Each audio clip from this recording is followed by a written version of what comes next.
Nashukuru kwa kuwa nilikuwa najisikia vibaya kwenye kichwa. Basi ndugu zangu walivyonichukua Handeni kunileta Moi, nilifanyiwa upasuaji wa kichwa wakati bado sijitambui. Lakini na mwezi wa 7 nashukuru nilipata matibabu vizuri na kuruhusiwa kwenda nyumbani.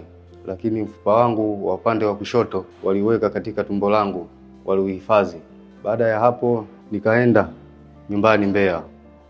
Moi ambao walikuja Mbeya nikawafuatilia, wakaniambia nirudi tena Moi nifanyiwe upasuaji wa pili kwa ajili ya kurejesha mfupa wangu kichwani. Nashukuru sana, nimefanyiwa operation hii ya pili. Sasa hizi naendelea vizuri na washukuru sana Moi. Namshukuru sana rais wetu Samia Suluhu Hassan kutuletea vifaa tiba Moi kwa ajili ya operation.